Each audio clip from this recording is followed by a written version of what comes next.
اوریدونکو زه ډاکټر نوید خپلواک یم او نن در سره د ډي ویټامین په هکله خبرې کوم. د ویټامین ډي ګټې او ارزښتونه او ترڅنګ یې که چیرې د کمبود سره مخ شو بدن د کومو ګواښونو سره مخ کیږي. ګورئ موږ خواړه لرو په وجود، مثلا فود یا خواړه. که فود یا خواړه واخلو تجزیه او تحلیل کوو نو یوه برخه یې پروټینونه تشکیلوي، درست؟ پروټینز. دغه پروټینونه بیا په خپلو کوچنیو اجزاو باندې امینو اسیډز او بالاخره د انرژۍ په تولید کې مرسته کوي. د خوراکي توکو بله مهمه برخه فټس یا شحمیات دي. د پروټینونو ترڅنګ بل هغه څه چې زموږ په وجود کې انرژي جوړوي فټس دي. فټس یا شحمیات بالاخره په فټي اسید باندې تبدیلیږي او د ای ټي پي او ای ډي پي په نامه زموږ په وجود کې د انرژي تولید کوي. همدارقم بله مهمه منبع د انرژي زموږ په غذایي توکو کې کاربوهایډریټس نومیږي یا شحمیات او بخښئ قندونه. دغه کاربوهایډریټس بیا په سمپل قندونو باندې فرکتوز او مانوز او ګلکتوز او ګلوکوز په دو باندې تبدیلیږي او بالاخره ګلوکوز د ټي سی ای سایکل د لارې په پایرویټ کاینیز او بالاخره د انرژي په تولید کې خپله ونډه اخلي. د دو ترڅنګ مهمه نور په غذا کې موجود مواد دي لکه منرالونه. تاسو به حتما د منرال نوم اوریدلی، منرالز. په منرالونو کې دته اکثره ټریس الیمنٹ هم وایي په طبي منابعو کې. ټریس الیمنٹ څه معنی؟ یعنی موږ باید دا په وجود کې ولټو، ټریس یې کو، بعد له هغې پیدا کولی شو. داسې مشخص ځایونه د موجودیت دپاره نشو په ګوته کولی شي. د بدن دغه ارګان جوړ شوی د دغه منرال نه ده.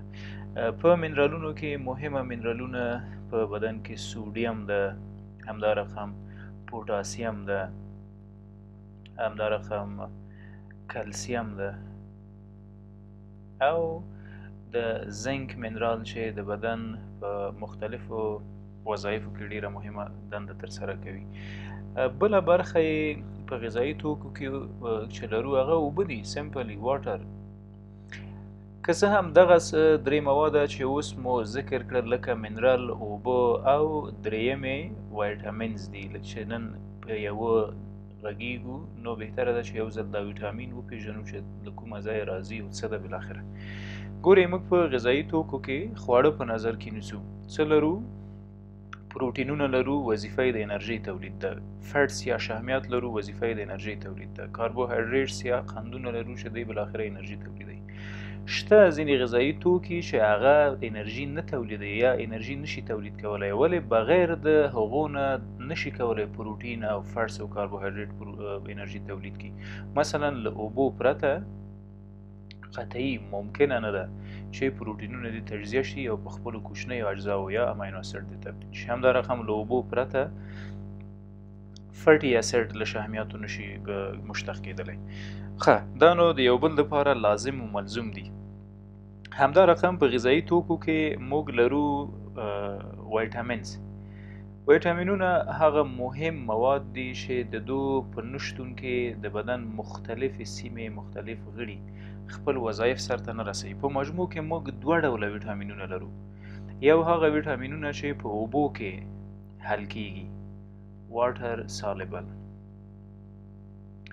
او بل ډول هغه ویټامینونه دي چې په اوبو کې نه حل کیږي بلکې په شحمیاتو کې، په غوړیو کې حل کیږي، فټ سالبل. د فټ سالبل نه هدف دا ده چې کله هم بدن ته راشي نو دوی په اډیپوس ټیشوز کې یا په شحمي حجراتو کې ذخیره کیږي. هغه ویټامینونه چې په اوبو کې منحل دي، یوې ویټامین سی ده، ویټامین سی. ویټامین سی په د سټرس کورنۍ په میوو کې زیاته پیدا کیږي لکه نارنج، مالټه، سنتره او لیمو. بل ویټامین بی کمپلیکس ده. بی کمپلیکس ځکه ورته وایي چې په ده کې یوازې یو ویټامین نه ده بلکې B1، B6، B12 دغه ټول ویټامینونه دي ځکه ورته بی کمپلیکس وایي. ښه، وایټامینونه مو په دوه بخشو وویشل، هغه وایټامین چې په اوبو کې حل کیږي او هغه وایټامین چې فټ سالبلس یا په شحمیاتو کې حل کیږي. په دوه کې یو وایټامین A ده چې د سترګو لپاره ډیر ګټور ده، بل پکې وایټامین K. کلاټینګ فاکتورونه د وایټامین K په موجودیت کې ډیر ښه بلیډینګ دروي، همدا رقم د یعنی د مختلفو وظایفو لپاره وایټامین K حتمی ده چې باید وی لرو. بل وایټامین چې نن پې غږیږو هغه وایټامین D ده. وایټامین D د هغو هارمون د هغو وایټامینونو د جملې ده چې په فټس یا په شحمیاتو کې د حل وړتیا لري او په اډیپوز ټیشو یا په همدغو شحمیاتو کې ذخیره کیږي. راځو د وایټامین D په هکله نورې هم یو څه خبرې واضح کوو. له کومو منابعو نه موږ وایټامین D اخیستلی شو؟ سورس یا منبع د وایټامین D دوه منبع دي، یوه منبع لمر ده او بله منبع ډایټ یا خواړه دي. ښه، مخکې له دې چې راشو منابعو ته، موږ دغه وایټامین D دوه ډوله لرو. یو هغه وایټامین D چې د لمر په وړانګو کې موجود ده، او بل هغه وایټامین D چې په خوړو کې موجود ده. دا دواړه څه فرق سره لري؟ دې وایټامین ته یې کولی کلسیفیرول وایي. کولی کلسیفیرول د لمر د وړانګو نه مستقیم راځي په د وجود په پوستکو باندې لګیږي، یعنی زموږ په پوستکي لګیږي دا د لمر وړانګې، سکین یا په پوستکي. موږ په سبکوټینیوس ټیشوز یا د پوستکي لاندې 7 ډي هایدروکسي کولسټرول په نامه یو فټ مالیکول لرو. فټ مالیکول شحم ده زموږ د پوستکي لاندې، او دغه شحم په حقیقت کې د وایټامین D دپاره د ریسپټر یا د آخذې یو حیثیت لري. د لمر وړانګو نه مستقیما هغه الټرا وایلټ وړانګې چې کومې دي د هغو په واسطه زموږ په پوستکي د لمر وړانګې لګیږي، پوستکي کې ډي هایدروکسي کولسټرول په نامه ریسپټر دا رااخلي او مستقیما یې راوړي د وینې جریان ته. بله منبع د وایټامین D خواړه دي. د خوړو د لارې مثلا د خوړو د لارې وایټامین D موږ وخوړه، هاضمې جهاز ته راغله، د هاضمې جهاز نه بالاخره دا وایټامین D جذبیږي د وینې جریان ته. کوم وایټامین D چې په خوړو کې موجود ده هغه ته ایرګو کلسیفیرول وایي، ایرګو کلسیفیرول، او کوم چې د لمر په وړاندو کې موجود ده هغه ته کولی کلسیفیرول وایي. ښه، د دوه فرقونه څه دي؟ ایرګو او کولی کلسیفیرول. کولی کلسیفیرول که موږ د دوی کیمیاوي جوړښت وګورو نو تقریبا 28 کاربونه او 40 هایدروجن مالیکولونه دي پکې، همدا رقم هایدروکسیل ګروپ هم پکې ده. که د ایرګو کلسیفیرول فرمول وګورو نو په دوه کې یو مالیکول د کاربن زیات ده، یعنی کاربن 28 مالیکول دي پکې، هایدروجن 40 سره د هایدروکسیل ګروپ. ښه، دته D3 وایي، D3. او کوم وایټامین چې په خوړو کې موجود ده دته D2 وایي. D2 معمولا فارماسوټیکل جوړښت لري، په د کپسولونو، سافت جیلو، پیچکاریو کې هم پیدا کېږي. په دې وروسته غږیږو چې څونه باید په یو ورځ کې واخیستل شي. ښه، کله چې وایټامین D جذب شو د پوستکي د لارې یا د وینې د لارې، چېرته جذب شو؟ د وینې جریان ته. دا د وینې رګ ده. د وینې له جریان نه بالاخره مستقیما ځان را رسوي لیور یا لړمون یا ینې ته. ښه، په ینه کې یو څه فعالیت د کولی کلسیفیرول کېږي، د کلسیفیرول یا د وایټامین D یو څه نور هم خلاصه کوي، او دلته یو څه میټابولیک فعالیتونه دي چې په وایټامین D کېږي، او 25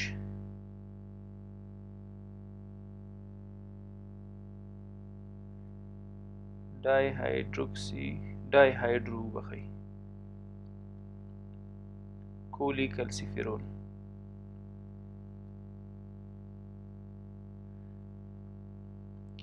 ښه، په ینه کې یا په لړمون کې یا په ځیګر کې دغه ویټامین ډي راځي او تبدیلیږي په 25 ډای هایدروکولیکلسیفیرول او له دې ساحې نه بالاخره حرکت کوي د نور اکټیویشن دپاره ګردې ته ځي.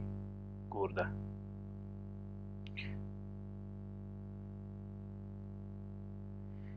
کډنی یا ګرده په کډنی کې د ویټامین ډي نور هم اکټیویشن کیږي او بالاخره د فعالیت یا د جذب لپاره آماده کوي. د نورمال فعالیتونو لپاره باید د همدغه ویټامین ډي نه کار واخیستل شي.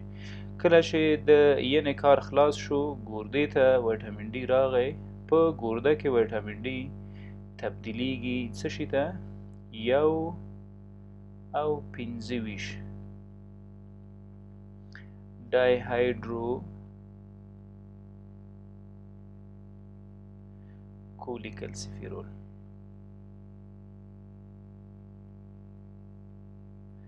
اوکې ډای هایدروکولیکلسیفیرول دغه د ویټامین ډي هغه فعاله بڼه ده چې ویټامین ډي 3 ورته وایي او د دې نه باید زموږ د وجود مختلف غړي او اعضا استفاده وکړي. کوم فعالیتونه چې دا خو د ویټامین ډي جوړښت شو چې له خوړو او بالاخره له د لمر له وړانګو سره هم بالاخره فعاله کیږي او وظایف سرته رسوي. د ویټامین ډي بلا مهم وظایف دي. تر ټولو مهمه وظیفه یې د هډوکو په ساخت و ساز کې مهمه رول ده. مثلا د ویټامین ډي وظایف ګورو. دا شو یو فعاله ویټامین ډي 3 د ینې او د پښتورګي یا د ګردې په واسطه فعاله شو او نوره باید خپله وظیفه سرته ورسوي. د ویټامین ډي تر ټولو یوه مهمه وظیفه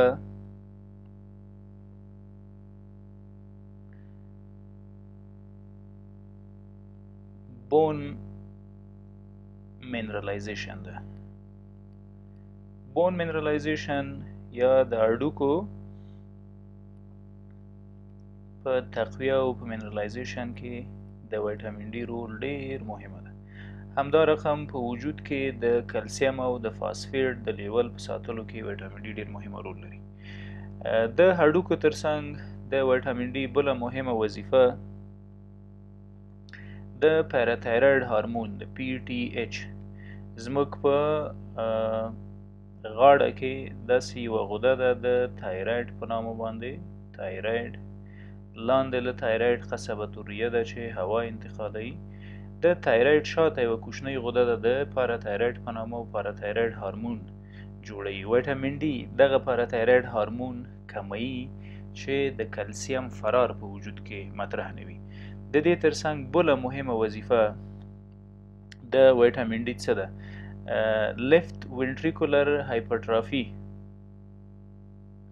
لیفت وینټریکولر هایپرټرافي څه کوي؟ هغه انسانان چې جګ فشار لري په هغو کې معمولا لیفت وینټریکولر هایپرټرافي څه ته وایي؟ د زړه یو چمبر فرزنده د زړه اوزاین او بطنین یا دهلیزونه دي. دغه لیفت وینټریکل ده د زړه لیفت وینټریکل. کله چې د ویټامین ډي د کمبود سره مخ کیږو نو بالاخره د زړه دغه عضلات پړسیږي او د کارډیومیګالۍ په نامه د زړه تکلیف جوړوي. همدا رقم د زړه د حملاتو لپاره زمینه مساعد کوي. نو د ویټامین ډي موجودیت د لیفت وینټریکولر هایپرټروفي جلوګیري کوي یا یې مخه نیسي. دا د زړه یو مرګونی تکلیف ده او د ویټامین ډي موجودیت ورته ډیر حتمي ده. د دې ترڅنګ بله مهمه وظیفه چې په ویټامین ډي کې پیدا کولی شو هغه په هاضمې جهاز کې ده. یعنی د کولمو د لارې د کلسیم او د فاسفیټ ابزاربشن یا جذب ګړندی کوي او زیاتوي. کلسیم او فاسفیټ د کوم ځای نه؟ د هاضمې جهاز نه. دا فرضاً معده ده، دا کوچنۍ کولمې دي، دا غټې کولمې دي او کله چې موږ د خوړو د لارې د کلسیم منابع او د فاسفیټ منابع استفاده کوو د ډي ویټامین ده چې د دوی د جذب زمینه مساعد کوي. همدا رقم بله مهمه وظیفه چې په ویټامین ډي کې موجوده ده هغه د پنکریاز ترشحات دي. پنکریاز یا پانخراس هغه غده ده چې له معدې لاندې د غټې کولمې او د معدې ترمنځ موقعیت لري. ډیر مهمه ترشحات کوي پنکریاتیک جوس چې په هغه کې مهمه انزایمونه د هضم لپاره موجود دي، لایپیز او امایلیز، شحمیات او کاربوهایدریټس یا قندونه د دې انزایمونو په واسطه باندې تجزیه او تحلیل کیږي. نو د پنکریاس دغه ترشحات هم د ویټامین ډي په واسطه زیاتیږي. همدارقم د ویټامین ډي موجودیت د هیماتوپایټوسس لپاره ډیر مهمه ده.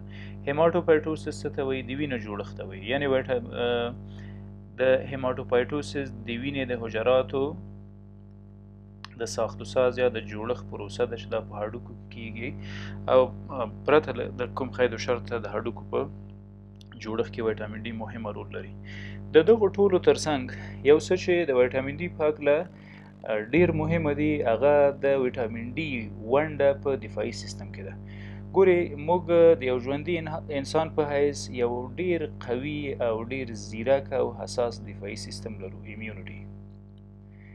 یو ډول امیونټي یا یو بخش د دفاعي سیستم ته اډاپټیو امیونټي وایي. اډاپټیو امیونټي څه معنی؟ مثلا د کوویډ 19 وایرس یا کورونا وایرس یو مشخص وایرس ته د دې په وړاندې مشخصه امیونټي یا مشخصه دفاع باید موجوده وي. په دغسې مشخصو دفاعګانو کې په اډاپټیو امیونټي کې د ویټامین ډي رول ډیر مهمه ده. ولې مهمه ده؟ ګورئ په اډاپټیو امیونټي کې زموږ وجود د دوه حجراتو په مټ باندې جنګیږي. هغه یوې حجرې ته ټي سل وایي، ټي لیمفوساید یا ټي سل، او بل ته بي لیمفوساید یا بي سل وایي. درست؟ دغه دواړه ټي سل او بي سل د ویټامین ډي په نه موجودیت کې خپله وظیفه سرته نشي رسولی. نو د دې د فعالیت دپاره ویټامین ډي یا کولی کلسیفیرول یا ارګو کلسیفیرول دغو دواړو کې چې هر یوي ډیر مهمه ده. نو د دفاعي سیستم د پیاوړتیا لپاره ډي ویټامین مهمه ده. که چیرې ډي ویټامین نه وي موجود، موږ د ډي ویټامین د کمبود سره مخ شوي وو، د مختلفو ویروسونو، بکتریاوو، پرازیتونو ښکار ګرځو او وخت ناوخت د مریضۍ سره مخ کیږو. په ټوله کې د ویټامین ډي په ډوز باندې غږیږو. یعنې هغه ماشومان چې عمرونه د 2 کلونه کوچني دي هغوی کولی شي چې په 40 ساعتونو کې 1000 انټرنیشنل یونټ یا IU ویټامین ډي استفاده کړي. هغه هم که چیرې د کمبود سره مخ وي او دغه ویټامین ډي هم باید د ډاکټر له ادرسه تجویز شوي وي. همدارقم هغه ماشومان چې عمرونه یې له 2 نه تر 10 کلو پورې دي هغه کولی شي چې په یوه ورځ کې 2000 انټرنیشنل یونټه ویټامین ډي استفاده کړي. دغه ویټامین ډي اکثرا ارګو کلسیفیرول دی یا سنتیټیک ویټامین ډي ده. نو د ډاکټر د تجویز نه پرته یې خوړل حتمي نه دي او بلکې نه توصیه کیږي. ښه، همدارقم بالغ انسانان په یو ورځ کې 15000 یونټه ویټامین ډي ته ضرورت لري. یعنې که موږ په یوه ورځ کې 20 الی 25 دقیقې د لمر وړانګو ته کینو، ډیر اصل، ډیر با کیفیته او ډیر عالی ویټامین ډي جذبوو چې د هغه په واسطه دفاعي سیستم پیاوړی کیږي. د زړه د حملاتو، د سکتو نه، د اعصابو د سکتو نه، د فشار د لوړوالي نه، د شکر د ناروغۍ نه، همدارقم د بلا نورو ناروغیو نه ژغورل کیږو او زموږ د هډوکو د استقامت دپاره، د پیاوړتیا دپاره د ډي ویټامین موجودیت ډیر حتمي ده.